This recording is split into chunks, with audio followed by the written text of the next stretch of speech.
کرت توی 20 فوریه 1967 توی بیمارستان توی اوبردین متولد شد. حالا بخوام بگیم اوبردین کجاست؟ اوبردین یه شهر کوچیکی 140 کیلومتری جنوب غربی سیاتل توی ایالت واشنگتن.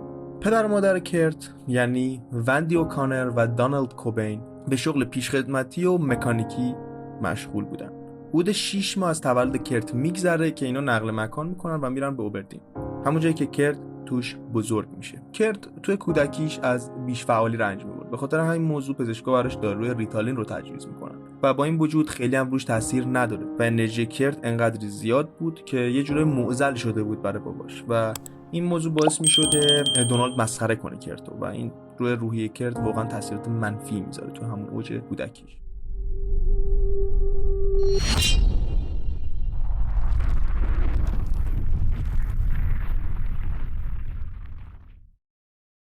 کرت وقتی 3 سالش بود تمام توجه خانواده معطوف به کرت بود تا سال 1975 که خواهرش کیم به دنیا اومد و توجهات نسبت به کرت خیلی کمتر شد. سالا میگذره و توی 9 سالگی کرت پدر و مادرش از همدیگه جدا میشن و این موضوع تاثیر واقعا نامطلوبی روی زندگی کرت میذاره و شایان تغییرش میکنه. خود کرت در این رابطه میگه این یک زخم در زندگیه.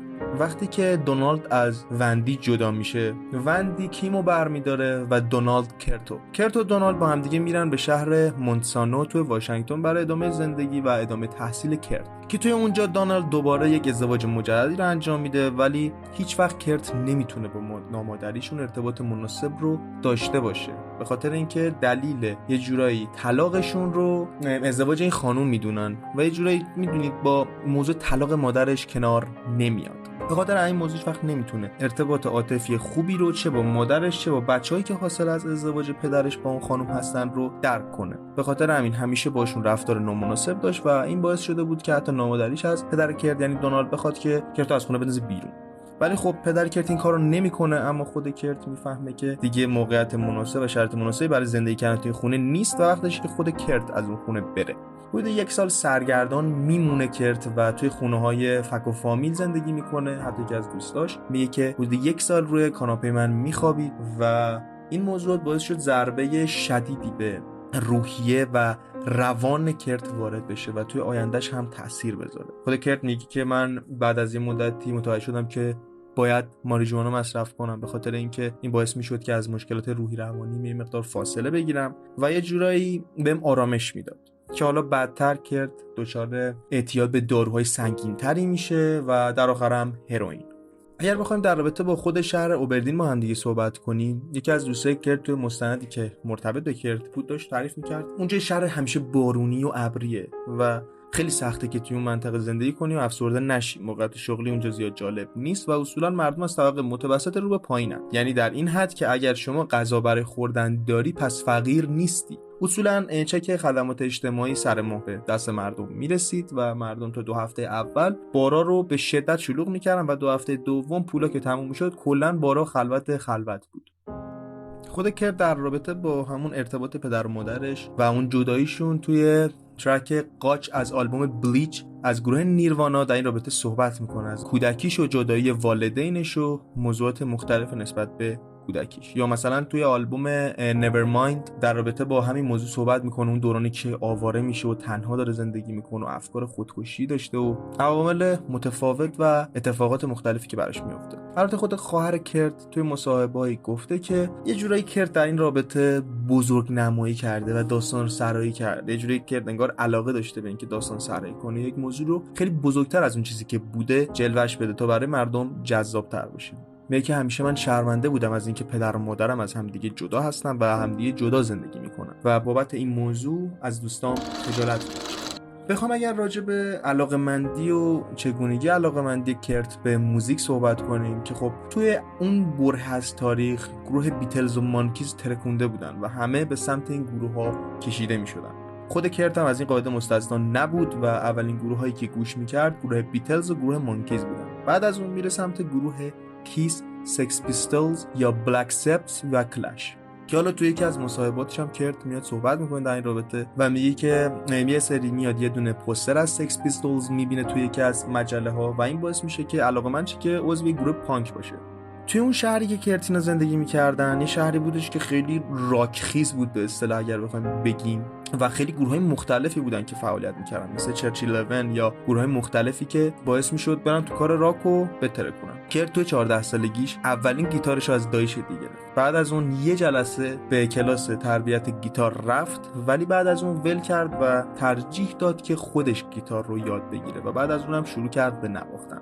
کرت استارت گیتار زدنش رو با یک گیتار آکوستیک شروع کرد و نسبت به این موضوع در آینده هم خیلی خوشحال بود و توی یکی از مصاحبه‌هاش کرت میگفتش که خیلی خوشحالم که مردم این تصویر منو با یک گیتار آکوستیک دارن و این باعث میشه که منو به عنوان یک خواننده و ترانه‌سرا رو ببینن تا یک گرانج راکر عجیب و غریب که وقتی پیر شدم مثل جانی کش بشینم رو صندلی و برای خودم گیتار آکوستیک بزنم و این موضوع دیگه خنده‌دار نمیشه. Start playing acoustic guitars and be thought of as a singer and a songwriter rather than a grunge rocker, you know, because then I might be able to take advantage of that when I'm older and sit down on a chair and play acoustic guitar like Johnny Cash or something, you know, and it won't be a big joke, but who knows. توی 14 سالگی کرت ترجیح میده یه دونه فیلم بسازه، یه فیلم کوتاه که اسمش هم میذاره خودکشی خونبار کرت که با یه بطری نوشابه شکسته به صورت نمادین داره رگ خودش رو میبره و دستش داره خون میاد و اینم به خودش میپیچه که از خون تقلبی توی این فیلم استفاده میکنه. بعدا هم توی مستندی ضبط شده از خودش توی 1988 یادداشت کرده که راجع به برنامه‌های خودکشی که داشته روی ریل قطار و ناکام بوده باهاشون. خلاصه کرت توی 14 سالگی میره وارد یکی از گروه‌های راک سیاتلی میشه و شروع میکنه به عنوان نیروی کمکی پشت صحنه کار میکنه. زمانی که کرت وارد دبیرستان میشه یه دوستی داشته که همجنسگرا بوده و بابت این موضوع هم دوستش رو و هم خود کرت رو اذیت میکردن بچهای دیگه. اینجوری بودن که خب کلی تحقیر و توهین و مسائل مختلفی که سر کرت و دوستش میریزه. خلاص از همون موقع بودش که کرت شروع میکنه به ذهنیت این که مقابله کنه با همجنسگر هراسی یا هوموفوبیک بودن یا برخلاف دیگه تبعیض‌های جنسی. خلاصه در آینده هم خود کرت از این موضوع توی آثار خودش استفاده میکنه. مثلا توی فیلم About a Boy توی گفتگویی که از کرت هست میگه من شروع کردم به افتخار به همجنسگرا بودن در صورتی که خودم نبودم. کرت توی 19 سالگیش هم این موضوع براش خیلی بزرگتر میشه و با نوشتن جمله خدا گی است روی در دیوار شهر با اسپری باعث میشه که پلیس اوبردین رو دستگیر کنه و حتی توی آینده کاریش هم باز در این رابطه صحبت میکنه. کرت به خاطر اینکه نتونسته بود نمرات درستی رو کسب کنه و نمرات درستی رو از دبیرستانش بگیره نتونست مدرک خودش رو بگیره و ترک تحصیل کرد. تو سال 1985 از طریق دوستش رابرت نواسلیک برادر کریس نواسلیک باش آشنا شد که اونم مثل خودش یکی از طرفدارای سبک پانک بود. کرت اون موقع عضو گروه فیکال ماتر بود و اونم اولین گروهش محسوب میشد. بعد مدتی هم پیشنهاد تشکیل گروه به کریس داد و کریس هم قبول کرد. این دعوت باعث شد که اولین گروه خودشون تشکیل بشه.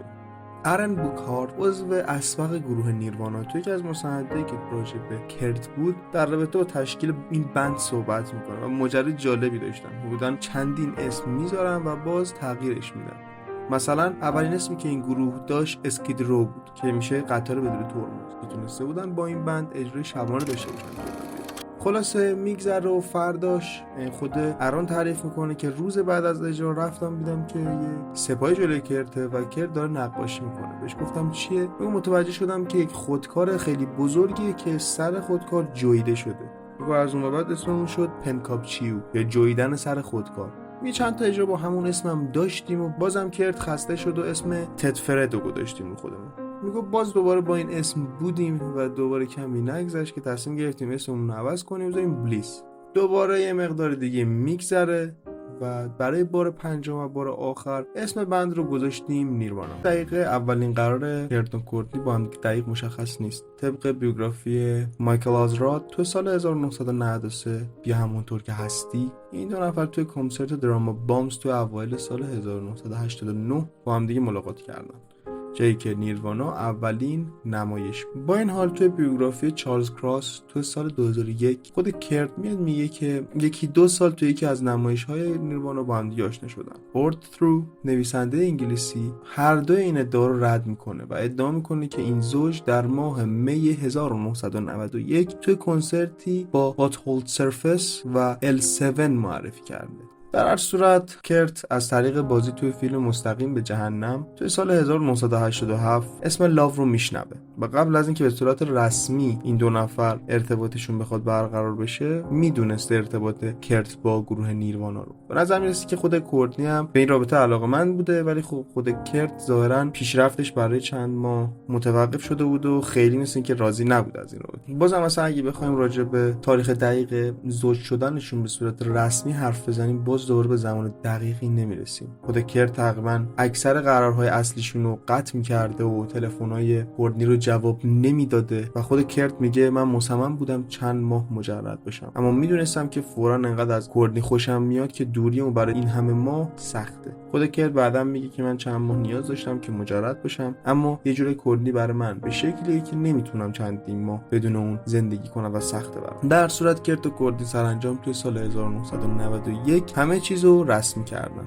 کرت و کورتنی با هم دیگه ازدواج کردن. تو اوایل سال 1992 کورتنی متوجه شد که بارداره. اون موقع بودش که تازه این دو نفر تصمیم گرفتن که دیگه وقتی شده که با هم دیگه ازدواج کنن. که تو اون زمان نیروانا برای اجرای آلبوم نورمایند خودش توی تور بود و توی 24 فوریه کرت و کورتنی توی ساحل ویکیکی توی هونولولو توی هاوایی با هم دیگه ازدواج کردن. کورتنی اومد یه لباسی که متعلق به فرانسیس فارمر بازیگر بود رو پوشید و یه جورایی بعدن هم خود کرت یک موزیکی رو با این اسم ساخت. فرانسیس کشاورز انتقامش را از سیاتل خواهد گرفت و خود کرت هم با لباس خواب سبز فنال تنش کرده بود. کلا کرت خیلی به این رسومات رسمی جدی مثل که خیلی اهمیت نمیداد و حال نمی‌کرد اصلا. و کلا هم 8 نفر تو این عروسی بودن که یکیشون دیو گرل بود، درامر گروه نیروانا. تو همین بازه زمانی توی 18 آگوست 1992 فرانسیس بین کوبین متولد میشه.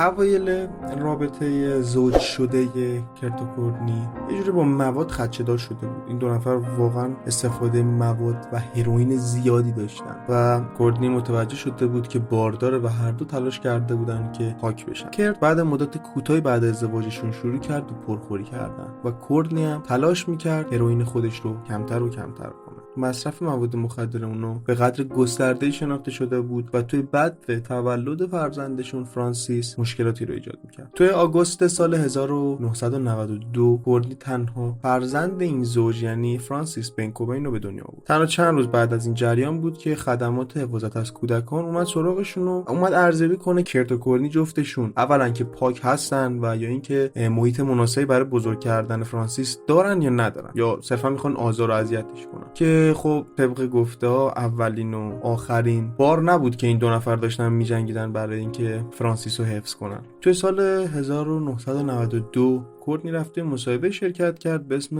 وینیتی فر که جورایی این به اسم بدنام ترین مصاحبه بود که میتونست از کورتنی پخش بشه که توی اون از کورتنی و کرت نقل میشه که این دو نفر بعد از اینکه متوجه شدن کورتنی باردار شده به مصرف شدید هروئین پرداختن و این موضوع باعث شده بود که تمام نظرهای رسانه‌ها روشون جلب بشه و از خدمات حفاظت از کودکان دوباره بیان راجع به این دو نفر تحقیق کنن و توی اون موقعیت بود که حضانت موقت فرانسیس رو به خواهر لاو میدن. بعد از این جریان هم کرت و کورتنی تصمیم میگیرن که خب برن پاک شن. برای همین یه مدتی رو میگذرونن و بعدش بعد برن آزمایش‌های مواد مخدر رو پشت سر بگذرونن تا بتونن هزارت بچه‌شون رو پس بگیرن و این کارم میکنن. و بعد از این جریان حدوداً چند ماه نسبتاً آروم رو با هم دیگه دارن. توی 23 جولای 1993 کرت دیگه رها میکنه و به بیش از حد ترین مصرف خودش از هروئین میرسه. کرت که نتونسته بود خیلی درست و صحیح هروئین رو ترک کنه بعد مدتی دوباره رفت سراغ مواد، در حالی که توی سال 1993 تو تابستون برای کنسرت توی نیویورک آماده میشد. نه برای اولین بار ولی بیش از حد هروئین مصرف کرد. بیش از حد مصرف کرده بود کرت و یه جورایی کورتنی وارد عمل شد و خودش رو با نالوکسان زنده کرد. البته خب با این گروه روی صحنه رفت و مشکلات دارویی و دراگ ابیوز کرت باز هم ادامه داشت. توی 2 سپتامبر 1993 یه برنامه دریافت جوایز موسیقی بودش به اسم MTV که یه جورایی بزرگترین لحظه عمومی بود برای کرت و کورتنی و خانواده کوبین. عکسایی از کورتنی و فرانسیس و کرت وجود داشت که مثلا کورتنی فرانسیس رو بغل کرده و کرت هم داره سعی می‌کنه که بهش غذا بده. اون شب پشت صحنه برنامه با اکسل روز از گروه گانز ان روزز وارد دعوا شدن و با هم یه مشکل خوردن. انقدر این ماجرا بالا گرفت که دیوید گرل درامر گروه نیرونا بعد از اینکه لیتیوم رو اجرا کردن روز رو از روی صحنه مسخره کرد و کرت هم قبل از اینکه گروه گانز اند روزز بیاد بالا و آهنگ باران نوامبرش رو اجرا کنه روی پیانوشون توف کرد بدون اینکه متوجه بشه التون جان قرار این ساز رو بزنه. تو 3 مارس 1994 کرت اووردوز کرد. توی یه مکان تاریکی در خلال وقفه‌ای که از تور به وجود اومده بود کرت و کورتنی با گیتاریستشون پت اسمیر به روم پرواز میکنن، اما تو 3 مارس کوبین از ترکیب روهیپنول و شامپاین اووردوز میکنه. هم اسمیر هم گرل این حادثه رو توی مستند فو فایترز بک اند فورث بازگو میکنن و گرل به اشتراک میذاره براشون و بهشون میگه که کرت نشون داد فقط این یک اووردوز بوده. با این حال کورتنی بعداً اعتقاد داشتش که این یک اقدام برای خودکشی از طرف کرت بوده. یکم قبل‌تر راجع به جریان روم براتون صحبت کردیم که چه اتفاقی میفته. بحث روهیپنول و شامپاینی که مطرح میشه و کرت اونو مصرف میکنه و خب باعث اووردوزش میشه. خلاصه این جریان میشه دستگیره برای اینکه کرت همش به فکر خودکشیه، در صورتی که خود کورتنی و کرت و حتی درامر گروهشون گرل هم تایید کرده بودش که این یک اتفاق بوده و نه تلاشی برای خودکشی. یک کمی جریان میگذره، یه مقداری رابطه کرت و کورتنی با هم دیگه متفاوت میشه و شرایط خاصی رو تجربه میکنه. یه جوری این دو نفر با هم دیگه کم کم داشتن کنار نمی اومدن. البته توی حالت عادی هم همینجوری نبودن که همیشه با هم دیگه عالی و نایس باشن، ولی خب کار به جایی میکشه که کرت تصمیم به ترک میگیره، ولی یه جورایی دلش نبوده که ترک کنه. میره به یک مرکز بازپروری توی لس آنجلس. اتفاقی که میفته اینه که یکی از دوستای کرت یعنی دیلن توی یکی از مصاحبه و صحبتاش میگه که آقا ما فهمیدیم که چند وقت پیش به خونه کرت یه دزدی اومده بود و این باعث شده بود که من و کرت هم دیگه بریم یه دونه تفنگ شاتگان بخریم برای اینکه بتونیم از خونه محافظت کنیم و از جون خودمون. این موضوع باعث میشه که کرت با دیلن برن یه دونه شاتگان بخرن. چیزی نمیگذره که توی 5 آپریل 1994 یکی از برق کارهایی که به صورت کلی برای دولت کار میکرده میاد و یه جوری حس میکنه یه جنازه وجود داره، یعنی اون بوه اذیتش میکنه و میره طبقه بالای خونه کرت و متوجه میشه که کرت مرده و توسط شاتگان کشته شده، یه جوری به دست خودش، و یه صحنه‌ای واقعا بدی رو شاهد میشه و خلاص اطلاع میده و پلیس میاد و سریع همه جمع میشن اونایی که باید جمع بشن و سریعا به صورت تمام این اتفاقات جلو میره و پیش میره و به این جریان میرسه که کرت خودکشی کرده. طبق کالبوچکافی اینجوری بررسی شده که کرت دوز بالایی از هروئین رو توی خونش داشته در هنگامی که میگن خودکشی کرده.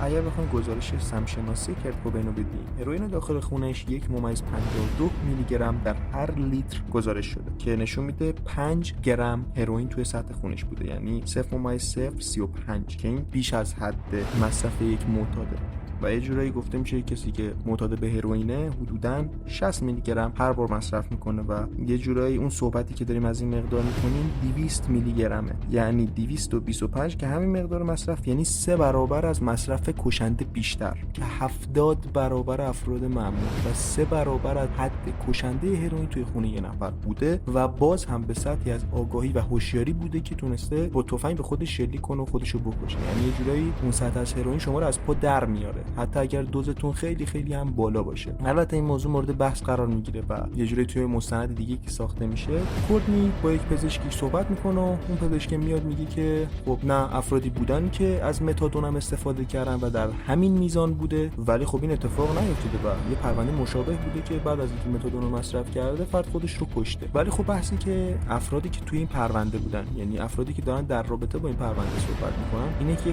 کاملا هروئین از متادون دو تا بخش جدا از هم دیگه، یعنی یه جوری اینجوریه که شما سیب رو با پرتقال در نظر بگیری و بخوای با هم دیگه مقایسهش کنی، اینقدر بی‌ربط، فقط میوه‌ن، این دو تا هم فقط موادن. یه جوری شما متادون رو با آب مصرف میکنی اما هروئین مستقیم وارد جریان خون میشه و سریعتر و به شدت قوی‌تر عمل میکنه و یه جوری باعث میشه که اون فرد به سمت اووردوز بره یا اینکه اصلا کلا بیهوش بشه و حالت طبیعیش از دست بده. نمیتونه این در حالتی باشه که تفنگ رو بگیره و به خودش شلیک کنه. بعد یه بحث دیگه هم که اتفاق افتاده بود و راجبش صحبت می‌کردن این بودش که اصلا در از پشت قفل نشده، در از بیرون قفل شده بوده. یعنی یه سری چیزای خیلی عجیب و غریبی هستش در رابطه با این پرونده که خیلی شک برانگیزه و واقعا نیاز داشت به بررسی مجدد دوباره. حالا بحثی که این وسط خیلی شایع‌ساز میشه صحبت روزماری کرل، کسی که وکیل حالا حقوقی و مدیر برنامه‌ای هم کرد بود هم کورتنی، و صحبتی که داشت می‌کرد این بودش که کرد اواخر زندگیش در اصل یه جورایی به صحبت خودمون بخوایم بگیم تصمیم داشت که